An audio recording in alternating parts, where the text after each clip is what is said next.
Boa noite a todos. Boa noite. Hoje nós vamos fazer um estudo sobre a reencarnação. Então eu uso dizer que eu não faço palestra. Eu faço estudo a respeito de alguma coisa. Certo? E nós vamos iniciar. Deixa eu aprender primeiro como é que funciona.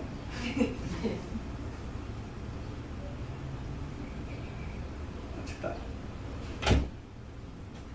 Ah, tá aqui em cima. Ok.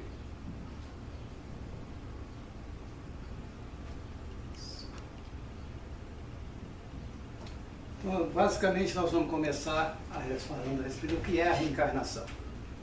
É claro que todos vocês têm uma noção do que é a reencarnação, certo? Então, nós vamos dizer aqui o que está... Está aparecendo aqui ou eu estou muito longe? Não, tá bom, só tá bom que tá ligado aqui. Pode ficar à vontade. Então eu não sei. Mas aqui tá a caixa aqui. Tá ok. Então, a pergunta é, o que é a reencarnação? Volta do espírito à vida corporal. A reencarnação pode ocorrer imediatamente depois da morte ou após um lapso de tempo mais ou menos longo, durante o qual o espírito permanece errante. Então, é uma ideia bastante completa, mostrando para a gente que nós temos uma vida eterna como espíritos e voltamos à carne por uma necessidade de evolução, certo? No processo reencarnatório. E quando nós estamos fora dessa matéria, ou desta roupa que nós vestimos, nós estamos no mundo espiritual, trabalhando no nosso processo de evolução, ou sofrendo por aquilo que nós deixamos de fazer na encarnação que tivemos aqui na Terra, ou em qualquer outro planeta que a gente foi necessariamente reencarnado. Of course, aqui nós reencarnamos. Em outros planetas, eu não sei qual que é o termo que eles usam, mas nós passamos por eles, certo? E gradativamente nós vamos evoluindo e adquirindo conhecimento. Nessa encarnação, nós estamos aqui agora nos preparando para a próxima. Porque talvez na próxima a gente traga as dívidas maiores para pagar.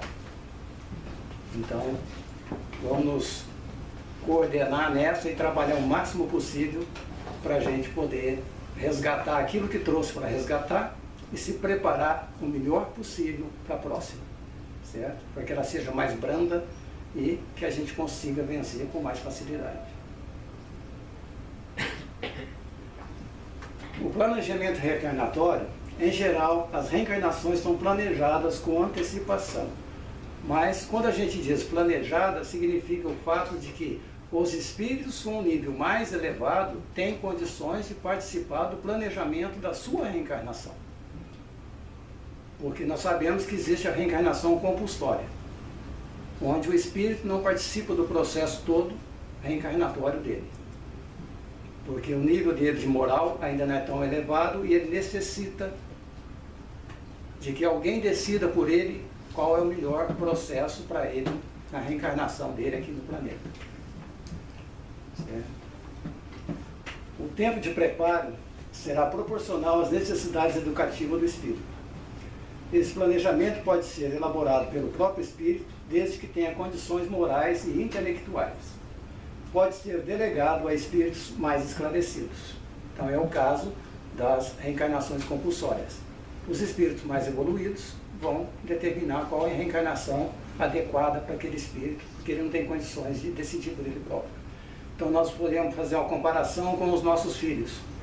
Muitas vezes eles são pequeninos, não têm o conhecimento que a gente já tem, e eles querem tomar uma decisão a respeito de alguma coisa, mas não têm todos o conhecimento para isso. E nós temos que auxiliar eles a tomar uma decisão correta na vida. E no processo reencarnatório é a mesma coisa.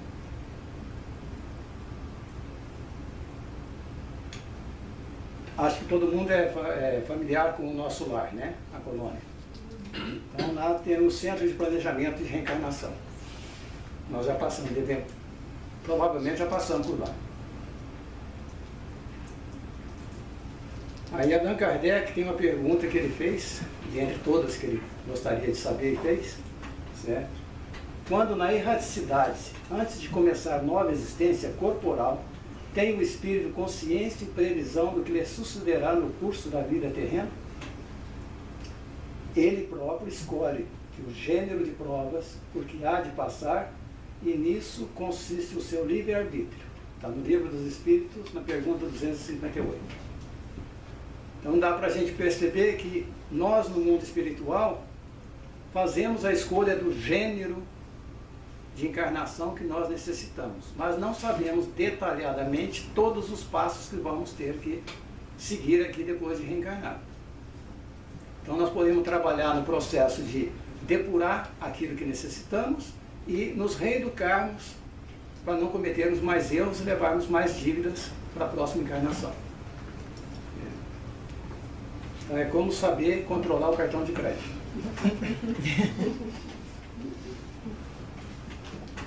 E no caso, né, no Ministério da Reencarnação, a gente vai lá assim todo faceiro e escolhe qual a roupa que vai vestir. Certo? O espírito poderá escolher o tipo de provas que atravessará. Essas escolhas se dão ao nível de probabilidades, podendo haver alterações. Então é no caso, por exemplo, que se você vem com o encargo de perder um braço inteiro, mas você faz tantas boas ações que você é recompensado pelas ações que fez, boas, e você só perde um dedo.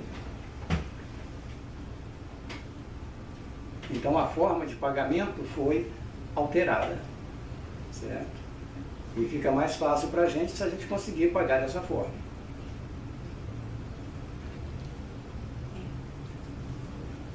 Embora planejado o destino e exista a pressão interna das experiências pregressas, o livre-arbítrio é soberano, podendo alterar quaisquer daqueles fatores.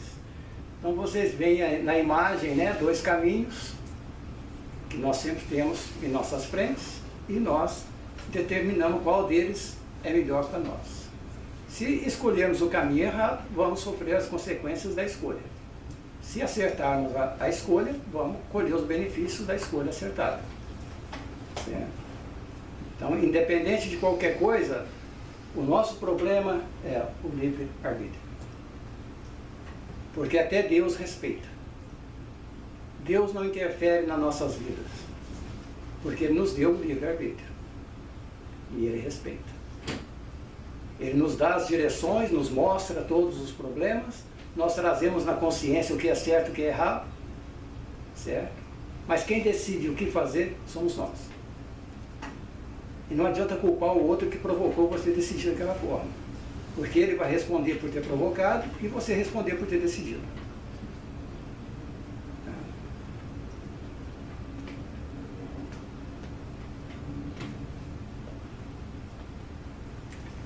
Se o espírito pode escolher gênero de provas que deve sofrer, seguir-se-á que todas as tribulações que experimentamos na vida foram previstas e escolhidas por nós? É afirmativo. A escolha foi nossa, certo? Exceto quando nós não temos o nível moral suficiente para participar dessa escolha. Mas aquilo que é dado a nós numa reencarnação compulsória, ela é dada de acordo com a necessidade que temos que resgatar. Então nós não tivemos como escolher, mas trazemos a carga exata que podemos carregar.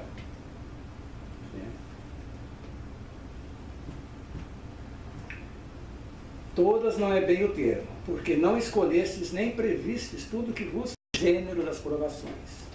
Os detalhes são consequências da posição e muitas vezes das vossas próprias ações. Então esse é o problema maior que nós temos. É como saber agir. Se nós não soubermos agir corretamente na nossa vida, nós criamos o nosso próprio inferno. Então o inferno pintado lá no alto, cheio de demoninhos, certo? Cada um tem o seu particular. E quem criou ele foi cada um de nós. Assim como você pode criar o teu inferno particular, você pode criar o teu céu particular.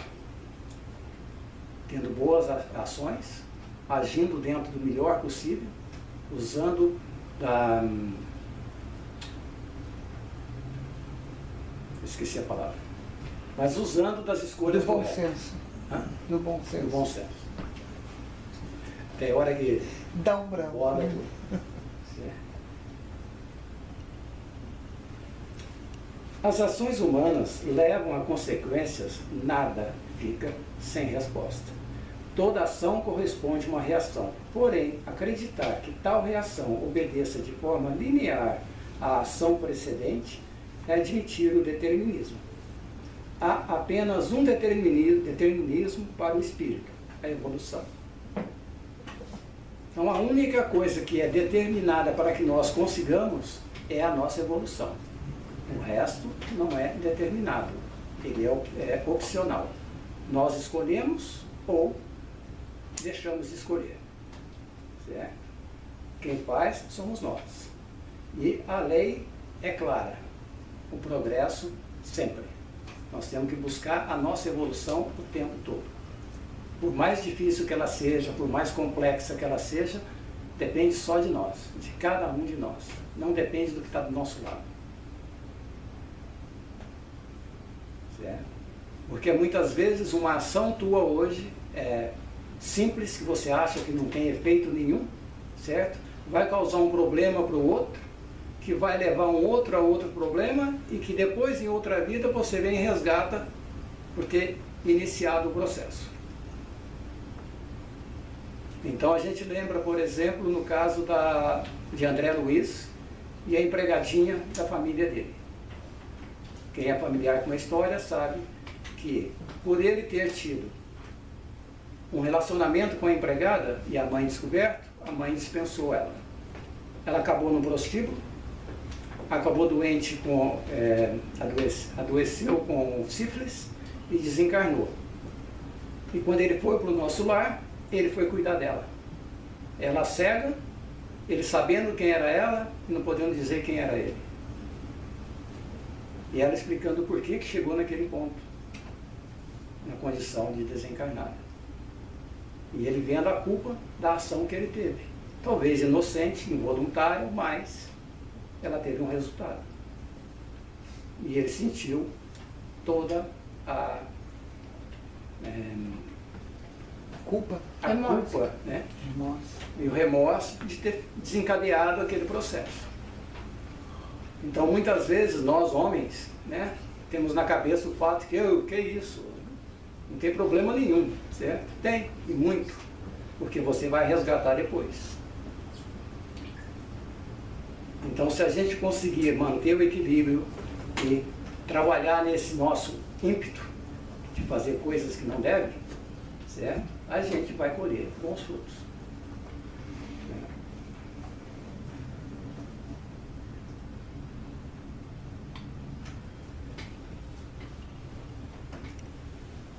Aí nós temos agora a demonstração da lei de causa e efeito e de ação e reação. A lei de ação e reação prevê que toda ação corresponde a uma reação de igual intensidade e sentido contrário, que é uma lei da física de Isaac Newton. Diferente da lei de causa e efeito, pois nem sempre é de intensidade igual e em sentido contrário. Um exemplo: joga uma bola de borracha na parede e voltará para mim com as mesmas forças que mandei. Isso é a lei de ação e reação. Porém, o comportamento humano não é uma ciência exata e obedece a variáveis muito mais amplas. Então é o exemplo que eu dei de André Luiz.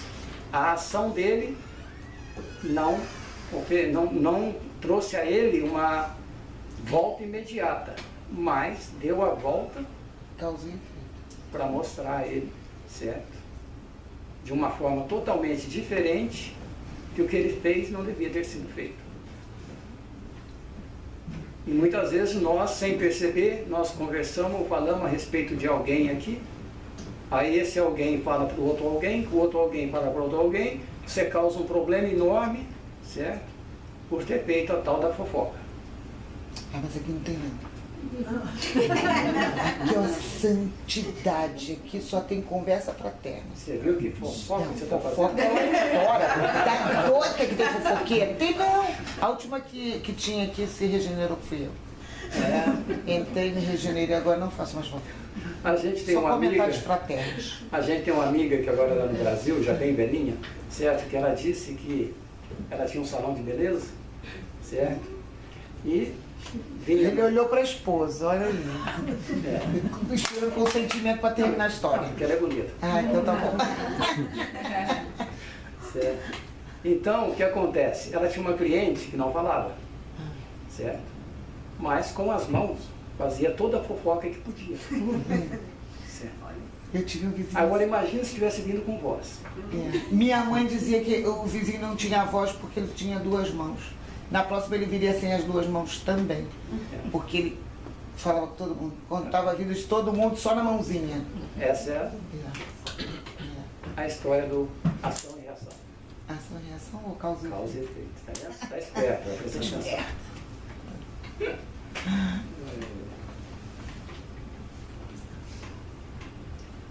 A justiça é diferente de vingança. A justiça perdoa e leva em consideração a intenção, conhecimento, circunstância.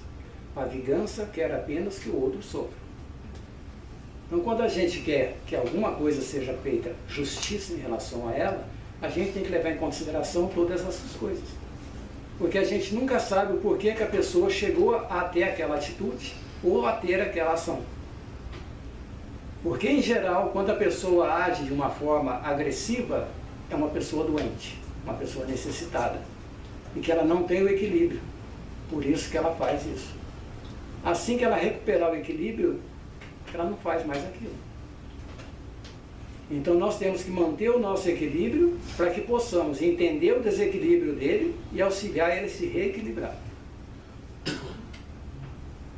Para não termos que resgatar em outra vida ou nessa prova. Certo? Não sei se eu estou me fazendo entender.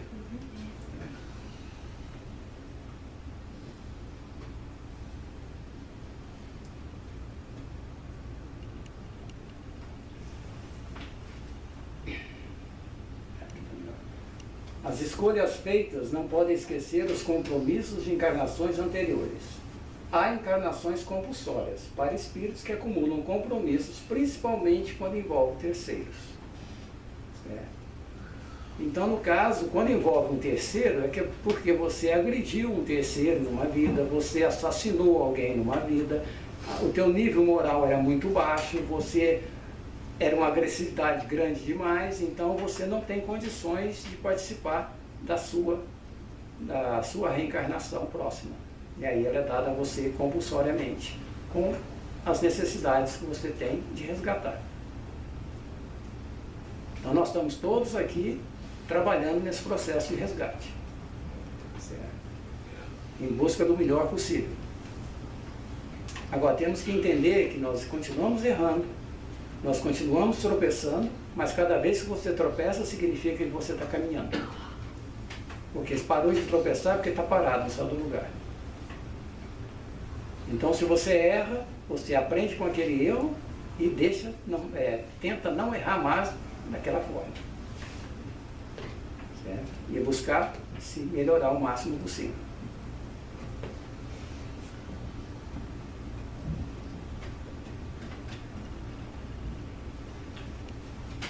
O passado espiritual, no livro Semente de Destino, tem influência decisiva no processo de escolha. As provas e expiações decorrem desses compromissos pregressos. Então a gente tem que entender, vai ser escrito, mostrado para a gente, o que é prova e o que é expiação. Certo? E nós trazemos as duas. Tem coisas que nós necessitamos passar por ela, para resgatar o débito do passado, e tem coisas que nós temos que passar por ela para nos prepararmos para a próxima reencarnação. Certo?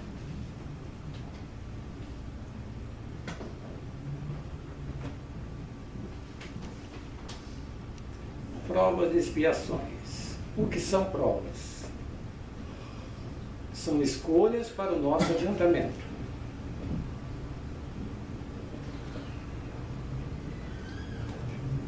Bato o dedo aqui e tiro a seta dali.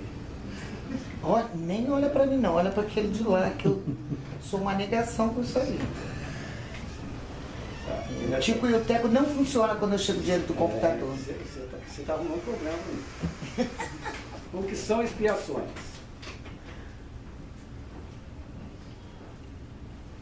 São experiências obrigatórias por termos utilizado nosso livre-arbítrio, cometendo graves equívocos, que podem ter envolvido terceiros, impostos pela justiça divina.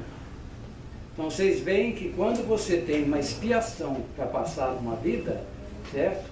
Ela faz parte do processo de resgate de algo grave que você fez e que foi definido pela justiça divina que você tem que passar por aquele processo. No entanto, as provas são escolhas nossas. Então a gente escolhe o gênero das provas que vai passar por eles, certo? E vem para cá com o carnezinho. Não se preocupe, o carnê só tem uma prestação para pagar.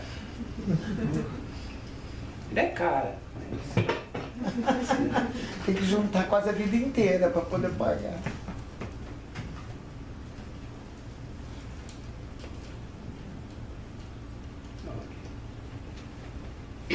Não seria preciso crer que todo sofrimento suportado nesse mundo seja necessariamente um indício de uma falta determinada. São frequentemente simples provas escolhidas pelo Espírito para acabar sua depuração e apressar seu adiantamento. Está no Evangelho segundo o Espiritismo, no capítulo 5. Certo? Então você vê que tudo aquilo que nós temos na condição de sofrimentos que nós estamos aqui, não é nada em relação ao débito que nós temos e que nós ainda não trouxemos para resgatar. Porque, por mais que você, do lado de lá, reconheça e tenha uma amplitude maior da sua visão como espírito e veja a necessidade de vir aqui resgatar mais coisas, você é aconselhado pelos espíritos mais evoluídos de trazer só uma pedrinha. Não ponha duas na sacola que você não vai dar conta de carregar. Porque talvez a única que você trouxe, você vai deixar no meio do caminho.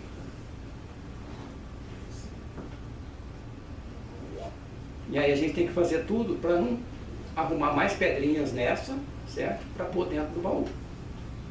Pois é, eu descobri isso depois que eu tropecei na minha. Já tinha recolhido umas tantas pelo meio do caminho pequenininha. É que nem a história do divórcio, né? Não, essa eu não passei. É a mala. Ah, é a mala. A mala. Tem uns que vêm para pegar a mala da onde deixou e terminar de entregar. Tem outros que deixam a mala no meio do caminho e vai voltar para pegar onde deixou. Verdade. Mas isso aí eu não passei. Então tem que tomar cuidado com a mala. Eu vi com essa benção. Porque muitas vezes a gente é a mala. Não, eu vi com essa benção. Nem sou, nem fui. Toda expiação é também uma prova, mas nem toda prova é uma expiação. Então vocês veem que a expiação é necessária, a prova é alternativa, certo? Mas uma prova não se torna uma expiação.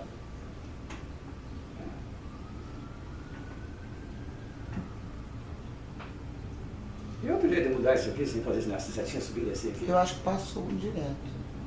Agora, porque toda vez que eu bato aqui, ela sai da posição. Deixa eu voltar outra vez aqui. Aí, tá vendo? Ok. Não pode usar só o Enter ao invés da... Mostra pra mim aqui onde que eu aperto. Aperta só o Enter. Deixa a setinha no lugar. Ok. Aqui. Aqui tá com... Ele tá com touch, tá vendo? Deixa eu colocar o time nos slides.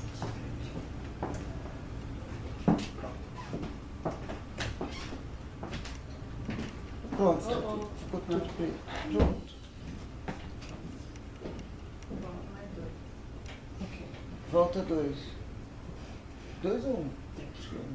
Esse aí. Um mais? Volta um mais para ter certeza. É isso aí. Ok, o negócio não tá ainda. Pronto. Olha, nosso técnico é... Esse Isso é um espírito evoluído. Tecnologia. Tecnologia, isso que eu ia dizer. Tecnologia. Concordo. Eu fiquei com vergonha. Mas não ficou vermelho. Ficou igualzinho ali, ó. Desculpa, eu brinco o tempo todo. Não tem problema não, eu não gosto de brincadeira não. Eu também não.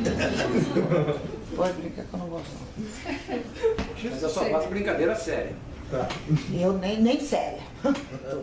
O sofrimento que não excita lamentações pode, sem dúvidas, ter uma expiação, mas o indício de que ele foi antes escolhido voluntariamente do que imposto é a prova de uma forte resolução, o que é um sinal de progresso.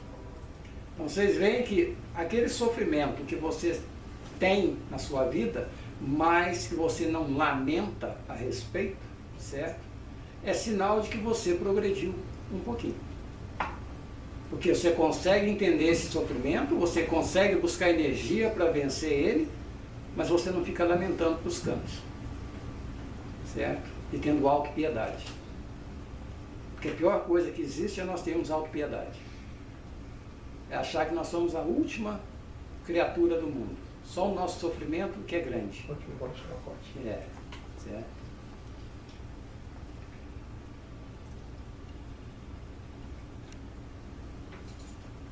Existem planejamentos reencarnatórios coletivos que visam alcançar grupos de espíritos necessitados de um mesmo aprendizado. Então é por isso que a gente vê no mundo inteiro, certo? As divisões em países, em línguas diferentes, em grupos de seres humanos que vivem situações diferentes em função do resgate coletivo. Porque muitas vezes participou ou gerou muitos problemas na coletividade e agora essa coletividade vem buscar o reequilíbrio novamente junto. Certo? Então, além de nós termos o nosso resgate pessoal, nós ainda participamos do resgate coletivo. Porque tudo aquilo, por menor que seja que nós façamos, certo? Altera o processo da coletividade, assim como altera o processo da nossa família, que no caso pode ser 3 ou 4 pessoas, é um grupo pequeno, mas toda ação sua, certo, vai ter uma reação e vai causar coisas diferentes, e essas coisas vão para fora da sua casa, para sua vizinhança, e vai crescendo e passa a ser um processo coletivo. Nós não estamos aqui na América à toa. Nós escolhemos nascer no Brasil e viemos pagar as dívidas aqui, em dólar. Viu? Isso é verdade, pensei nisso. É verdade.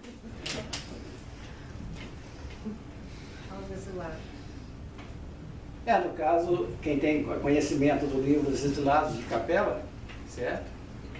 Sabe que eles, no processo de evolução do planeta, certo? Como está acontecendo no planeta Terra, para passar para um planeta de regeneração, eles não tinham mais a moral, tinham um intelecto muito elevado, mas a moral baixa.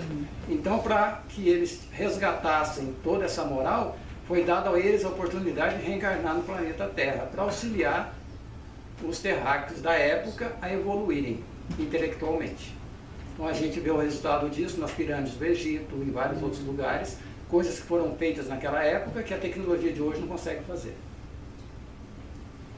E se fizerem uma análise de tudo, vocês vão ver que está direcionado para a Capela, as pirâmides lá no Egito. Certo? E aí onde foi criado o paraíso, várias coisas, né, que era excelente que era Capela, mas eles não puderam voltar para lá. Então o sonho deles era voltar para a Capela. Assim como todos nós aqui esperamos um dia voltar para o Brasil e viver maravilhosamente bem. Porque ela é uma maravilha. Só na nossa lembrança. Não, na lembrança. Não estou falando sério. Pensei. Eles não querem que eu volte. Então aqui vocês veem no nosso lar um laboratório de planejamento no nível superior às encarnações individuais, pela sua interferência nos destinos de uma coletividade. Suas particularidades merecem a atenção de espíritos mais elevados. Então vocês veem que são técnicos especializados no processo de preparação reencarnatória para a coletividade. Vocês veem que nos computadores estão todos os órgãos necessários para cada um que vai ser reencarnado. E aí monta o pacote e manda. Certo. Aí sai essas coisas bonitinhas que nem nós. Ó.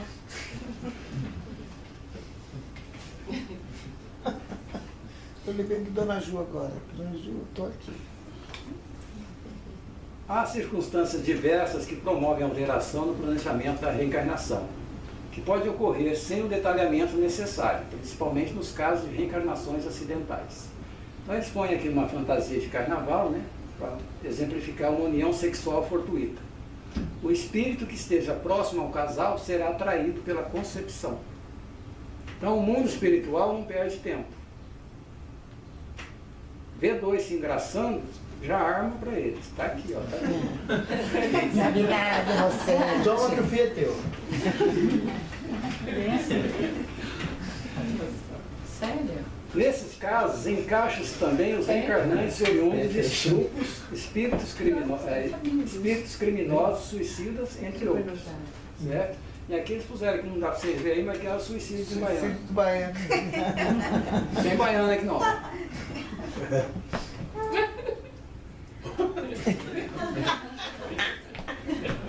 Eu sou carioca, não estou preocupada não.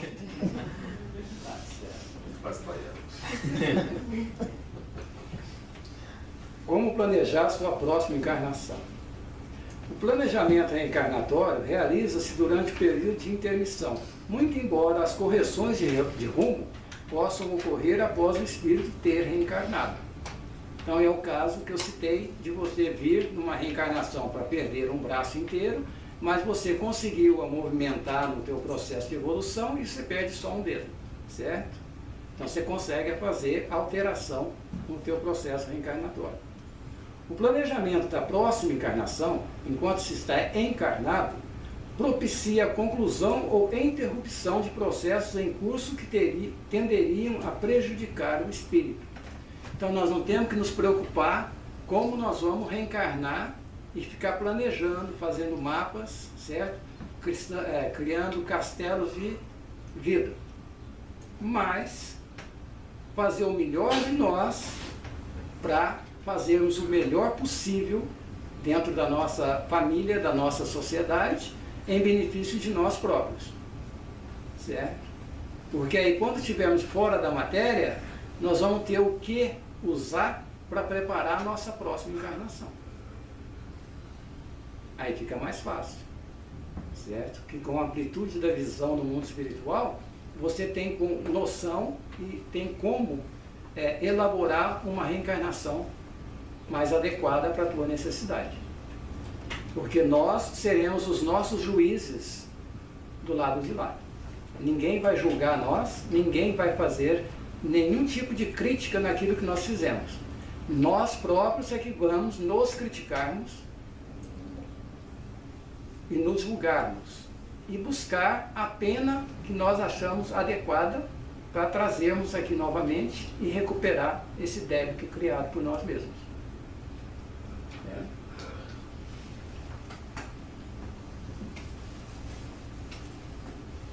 Reprogramação de ações, processamento reencarnatório.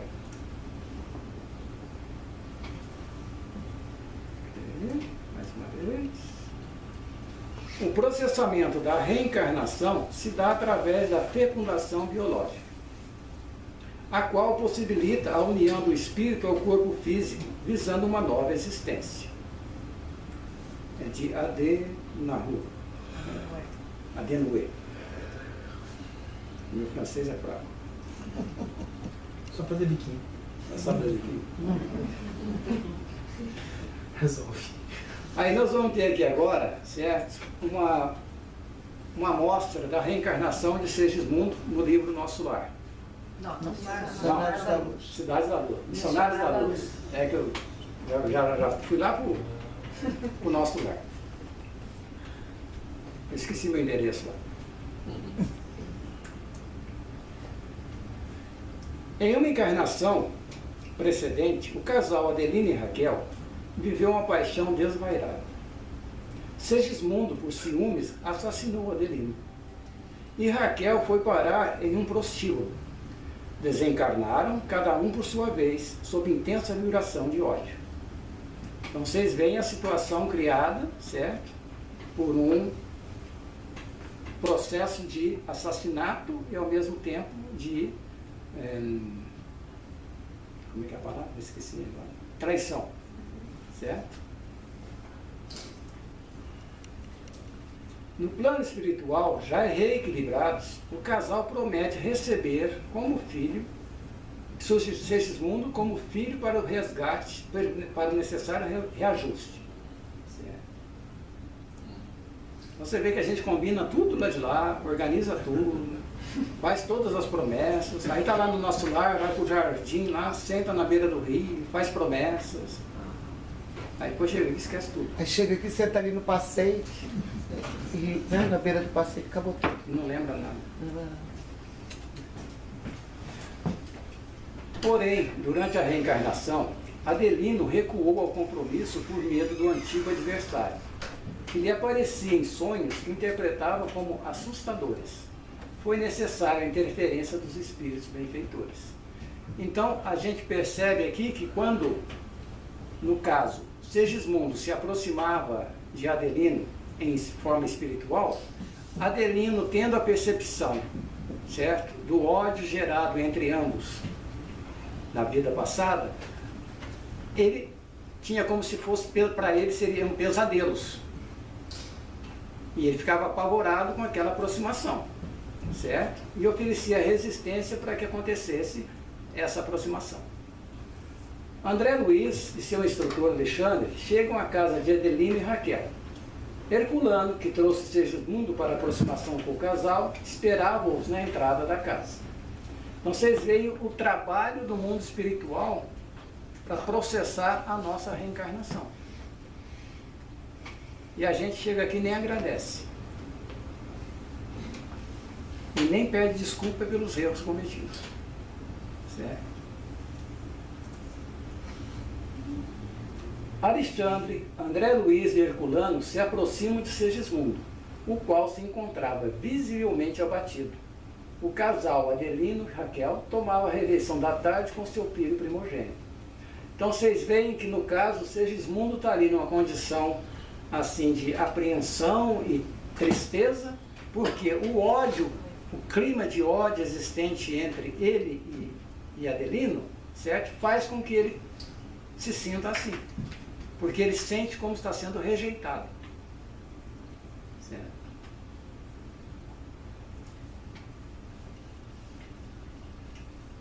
Alexandre, André Luiz e Herculano se aproximam da mesa e percebem que Adelino está aflito e de pouca conversa com a esposa. O pensamento negativo de Adelino destrui a substância da hereditariedade, intoxicando os genes do caráter. Então vocês veem que todo aquele ímpeto, todo aquele ódio que ele traz dentro dele e aquele pavor que ele carrega com a aproximação de Segismundo faz com que haja a degeneração dos genes do caráter. Então muitas vezes a gente não entende o porquê que quando a mulher da gente se engravida, ela tem a maior bronca da gente, certo? E a gente sofre com isso, porque ela não quer nem saber. Certo? Mas a gente não percebe, porque não tendo conhecimento, você não vai perceber que aquele espírito que está reencarnando nada mais é do que um inimigo de outras vidas e que você tem débitos com ele e ele débitos com você. Só que o processo de rejeição e afastamento, ele acontece para quem tem o conhecimento, percebe e tem tolerância. Para quem não tem o conhecimento, se revolta com isso. Certo?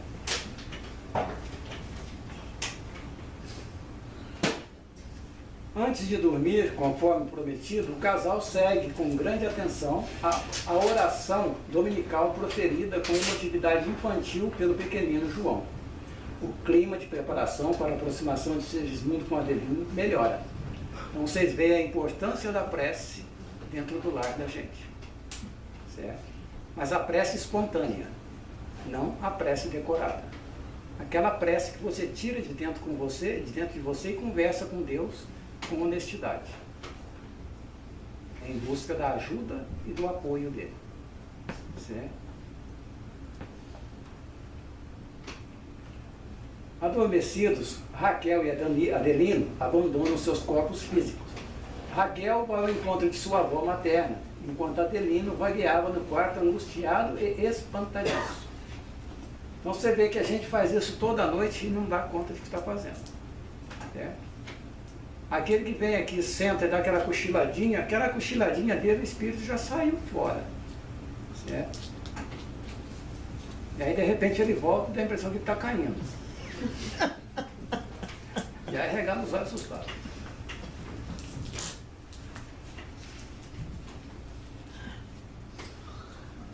Adelino apavora-se ao ver Segismundo. Então vocês veem que Segismundo está lá coitadinho, certo? Boca aberta, e Adelino apavorado com a presença dele. Certo? E aí a gente, quando volta à matéria, a gente traz a impressão que teve um pesadelo. Certo? Que não foi um sonho agradável. Né? Alexandre interfere, lançando raios magnéticos tranquilizadores sobre ele, e em seguida convence Adelino de que Segismundo não lhe deseja mais nenhum mal e que está em busca de seu perdão e acolhimento paternal. Porque vocês sabem que nós, antes de voltarmos à matéria, quando temos condições, nós planejamos todo esse processo do pai e a mãe que vão reencarnar, se encontrar, montar outra família para trazer a gente. Certo? Então a gente está dentro desse processo todo sem saber. Tem o conhecimento, mas não lembra que fez isso. Comovido com as explicações de Alexandre, Adelino aceita o pedido de perdão de Segismundo, seu algoz em vida pretérita, dissipando nesse momento as pesadas nuvens de ódio que enodoava seu perispírito e escondia sua condição de espírito elevado e nobre. Então vocês veem que assim que houve o processo de perdão, Segismundo conseguiu voltar ao equilíbrio dele e a mostrar a aparência já de um espírito mais evoluído. Que ele trabalhou no processo, no mundo espiritual, para poder eliminar todo esse ódio de dentro dele. Mas enquanto não houve o perdão de Adelino, ele não ficou livre dessa carga negativa. E é o que nós temos que fazer agora na condição de encarnados. Quando alguém nos ofende, desculpa ele por ter te ofendido, porque ele está desequilibrado.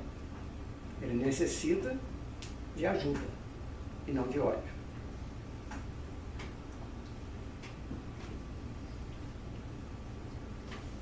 André Luiz e Alexandre chegam à casa de Adelino Raquel na véspera da ligação do espírito Segismundo com a matéria orgânica. Lá encontram Herculano e Segismundo em companhia de espíritos construtores que iam cooperar na sua formação fetal. Então vocês veem que tem projetos elaborados, todo um processo, certo? De planejamento para que aconteça a nossa reencarnação. A gente não veio simplesmente por acaso, aconteceu. Não, houve um planejamento, vários elementos se envolveram para que acontecesse a nossa vinda para cá. Certo? O ambiente familiar continuava cercado de afeição. Alexandre examina os mapas cromossômicos planejados de Adelino com a assistência de espíritos construtores. Certo? Então é como no caso nós aqui, quando vamos fazer uma casa para a gente tem que buscar um engenheiro, tem que buscar um técnico disso, um técnico daquilo, para que todo mundo junto elabore o projeto para fazer uma coisa adequada. Certo? No mesmo caso da reencarnação nossa. Os espíritos construtores iniciam o processo de magnetização do corpo perispiritual de Segismundo. Durante esse processo, à medida em que sua forma perispiritual era reduzida, ele ia perdendo a lucidez e parecia cada vez menos consciente. Então vocês veem que ele apareceu para nós na forma adulta, como espírito, e agora, para que ele volte à matéria, é feita a miniaturização do perispírito. Porque esse perispírito em miniatura vai trazer todas as características e todas as formas necessárias para formar o nosso corpo. Então é quando a gente vai fazer um bolo e quer ele todo desenhado. Você compra uma forma com o desenho que te agrada. E essa forma é que vai dar a beleza do bolo. Certo? Então, no caso nosso, o perispírito é que vai trazer todas as necessidades, todas as doenças que nós necessitamos e todos os defeitos que nós necessitamos para a nossa evolução. Está tudo impresso no nosso perispírito. E aí nós vamos trabalhar nesse processo dentro da nossa evolução para expurgar aquilo que nós temos condições, para eliminar do perispírito, para numa próxima encarnação não trazer o mesmo problema.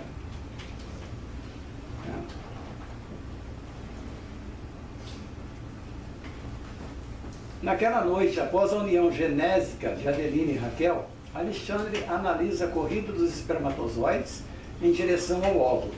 E após verificar as disposições cromossômicas dos milhões de espermatozoides, Alexandre, com seu potencial magnético, sintoniza aquele mais apto para a organização do corpo planejado de Segismundo. Então vocês veem que até na escolha do espermatozoide que vai fecundar o óvulo, tem a interferência do mundo espiritual, dos técnicos de reencarnação. Tá? Dá exatamente o espermatozoide com todas as características necessárias para o corpo planejado. E a gente vê na atualidade os planejamentos de gravidez feito em laboratório, onde fecunda-se os óvulos e aí os doutores vão lá e escolhem o que eles acham que está mais sadio para poder implantar no útero da mulher. E eles acham que estão acertando. Eles não percebem que tem interferência espiritual trabalhando naquele processo de escolha.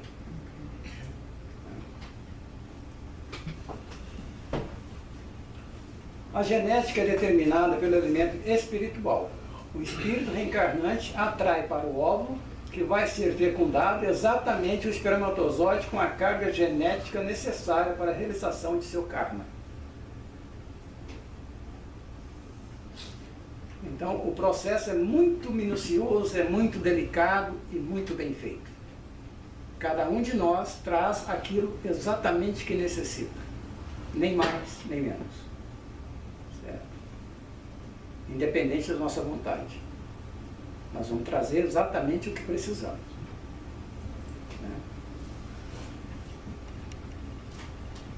O espermatozoide magnetizado, ao dispor de energia adicional sobre os demais, chega primeiro ao óvulo, rompe a cutícula e penetra no óvulo, gastando pouco mais de 4 minutos para alcançar seu núcleo. Então vocês veem que a gente, para reencarnar, não levou mais que 4 minutos. Então, sob o influxo magnético dos construtores espirituais, a forma reduzida de Segismundo é ajustada ao útero materno, terminando assim a operação inicial de ligação do processo reencarnatório. Então, assim que é implantado o perispírito miniaturizado dentro do óvulo, com o espermatozoide que tem todas as características necessárias para a formação do feto, acontece a reencarnação. Certo? E começa a gerar um ser humano. O Alexandre deixa a cidade do Rio e volita em direção à colônia espiritual nosso lar, onde vivem. Então vocês veem que eles saíram lá da colônia espiritual, fizeram todo o acompanhamento desde o processo de preparação no mundo espiritual, tanto do pai quanto da mãe, certo? Que vieram, reencarnaram antes para poder trazer o Segismundo como filho, né? Num processo de resgate entre eles três. E esse processo foi finalizado dentro desse sistema. E agora eles voltam para o nosso lar para buscar outras coisas para fazer. Né? aí vem algumas considerações. A união da alma ao corpo começa na concepção, mas só é completada por ocasião do nascimento. Então, naquele processo da fecundação, o perispírito é colocado no óvulo para dar a forma física que vai ter o ser humano. Mas o espírito não precisa necessariamente estar dentro do perispírito. Ele pode estar no mundo espiritual, porque eu não sei se vocês já... acho que é no livro Nosso Lar mesmo. Quando o André Luiz vai visitar a mãe dele, que ele dorme espiritualmente, né? E aí ele sai do perispírito e vai de barquinho encontrar com a mãe dele, que é muito mais evoluída e está num nível muito mais alto que ele.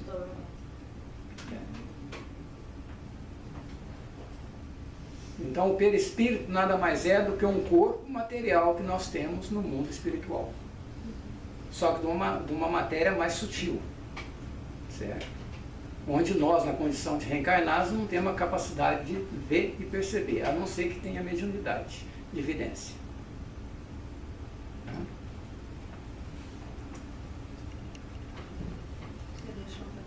Deixa um pedaço, como é que eu volto agora? Assistente. Você me ensinou a ir para frente, não vai para trás. Traz os olhos palmos. Que mesmo que quer? É, nesse mesmo.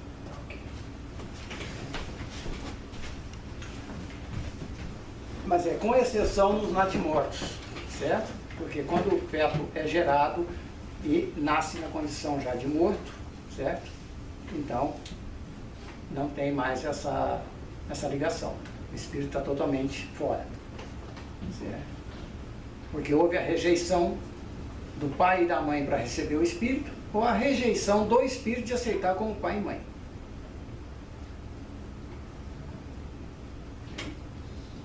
Ou completa. Ou, no caso, né,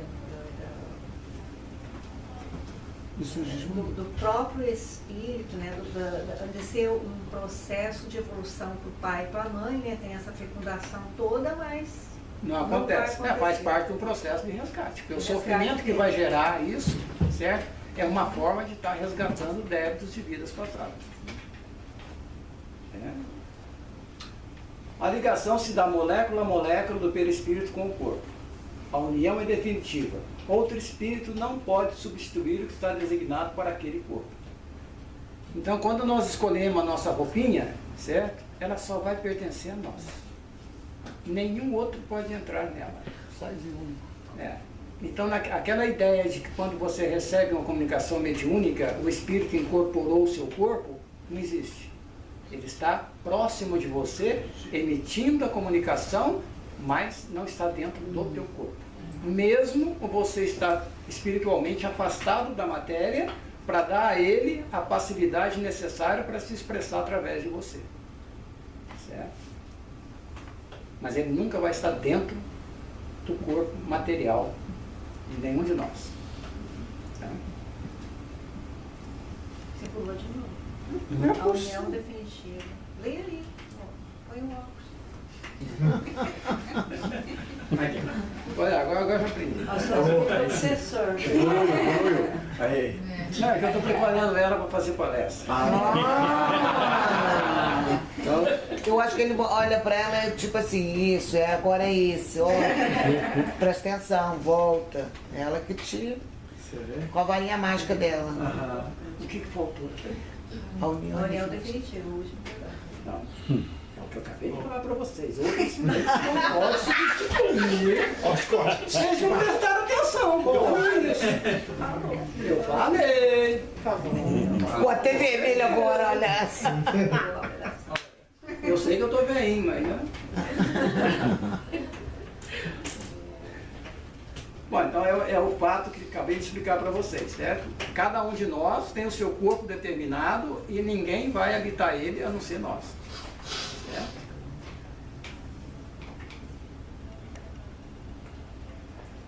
A reencarnação é o meio, a educação divina é o fim. Temos necessidade da luta que corrige, renova, restaura e aperfeiçoa. Então vocês veem que É simples. Quem complica somos nós. Basta a gente deixar as coisas fluir naturalmente, que elas vão se encaixando e a vida da gente vai melhorando. Mas só depende da gente. É não querer aquilo, certo? A gente usa dizer assim, mas por que fulano tem isso, aquilo, outro e eu não tenho? Porque se você tiver, talvez vai fazer besteira maior. Então, é melhor não ter. Certo? É como a gente usa dizer, é mais fácil ser pobre do que ser rico. Porque pobre não tem nada a perder. Certo? E o pouquinho que ele conseguir, já é uma fortuna. Agora, o rico, para cuidar da riqueza dele, tem que fazer absurdos para poder manter a riqueza. E quando ele perde um pouquinho dessa riqueza, ele sofre muito mais por ter perdido um pedacinho disso.